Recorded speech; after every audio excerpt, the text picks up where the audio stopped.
mga kamotor, welcome back.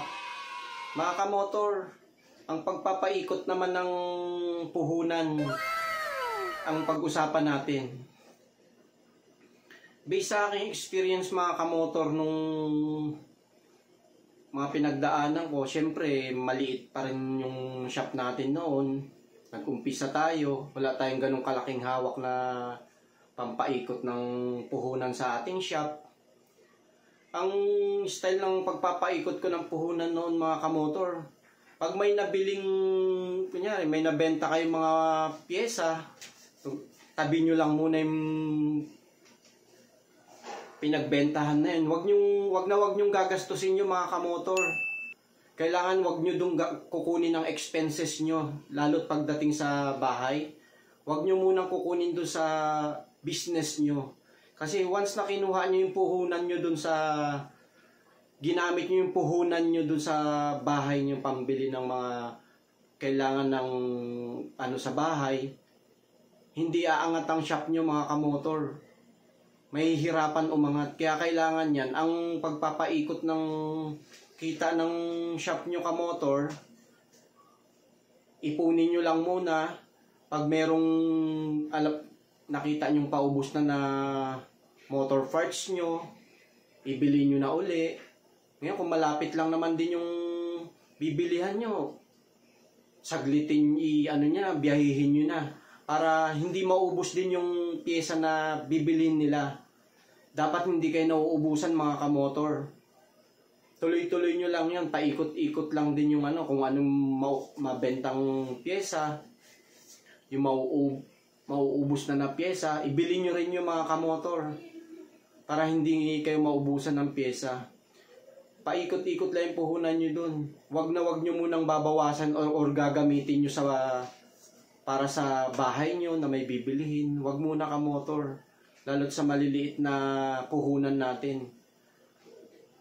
Makikita nyo yung pag-ikot ng mga kamotor, mapupuno mo unti-unti yung shop mo kamotor. Magugulat ka na lang, medyo nakakalahati mo na yung laman ng shop mo. Yan, unti-untiin mo na rin yung mga pyesa na kailangan sa shop mo. At saka based sa experience ko mga kamotor, mismong customer ang maghahanap ng mga pyesang kailangan niya. Ngayon ang gawin nyo dun mga kamotor, kumuha kayo ng record or notebook man lang, yung mga hinahanap ng customer na lagi nilang tinatanong sa inyo mga kamotor, ilista nyo yung mga kamotor. Para once na lumuwas kayo or bumiyahe kayo, bibili kayo ng pyesa, mamili rin kayo nun kahit mga ilang piraso yung hinahanap nila na yan. Sa susunod na balik nila sa inyo kamotor, meron na kayo bebenta sa kanya. Ganun na naman uli kamotor kapag may bibili na naman na ilista nyo lang rin na wala sa inyo. Pag lumago naman na yan, nakita ng mga customer natin na unti-unti na lumalago yan shop nyo, nagkakalaman na yan. Lalo't yung binibili nila, ando doon na lahat sa inyo. Hindi na sila aalis yan mga kamotor. At saka tatanim sa isip nila na eto, pupunta tayo sa isang shop doon ng motor parts. Kompleto yun. Yan din kasi ang hinahabol ng mga customer mga kamotor. Kailangan kompleto tayo din. Paunti-unti, kahit pa ilan-ilan lang. Kasi ang customer, gusto nila, pag pinuntahan ka, bibili sila sa'yo, andun na dapat lahat. Para hindi na sila pupunta sa iba, syempre, sa'yo na bibili, mas magandang lalaki income natin.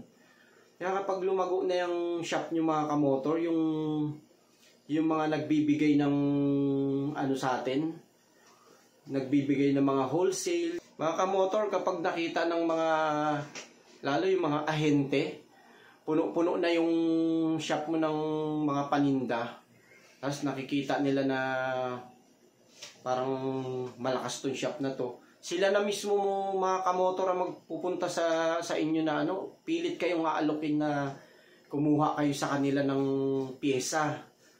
Yan, isa yan sa magandang magpalago ng motor parts mga kamotor. Sila, aalokin na kayo niya ng mga pyesa niyan. Sila magbibigay sa inyo ng maraming pyesa dyan na pautahin ka ng terms, ganun. Kaya mga 30 days, ganun yung mga mga binibigay nilang bago ka singilin. Kaya dun magbo-boom lalo ang shop mo mga kamotor. Siyempre, hindi ka maglalabas ng pera dun mga kamotors. Parang i-dispose mo muna yung piyesang ibibigay sa'yo. Magkakapera ka, saka mo pa lang sila babayaran. Magagamit mo agad kamotors yung pera na yun, ipangbili pa ng ibang pyesa na kamotor. Saka mo na mga kamotor galawin yung pera ng shop mo. Pag alam mo kung medyo malaki na yun itatabi-tabi, yung ganun. Kumbaga medyo nagtatabi ka ng para sa pamilya, yan. Pero yung kapag nag-uumpisa pa tayo mga kamotor, wag muna natin galawin ang puhunan dyan. Kailangan natin paikutin muna yan. Maraming wholesaler na, lalo ngayon, marami nagro-rolling ngayon, mga kamotor. Sila na mismong mag-aalok sa inyo na kumuha kayo ng pyesa sa kanya, mas mabababa pa, yung ganun. Maraming salamat kamotor. Suportahan nyo yung video ko na to kamotor, para mas marami pa tayong ma-upload na video para matulungan ko kayo kung paano mag-start ng business at mapalago natin ang motor parts natin mga kamotor.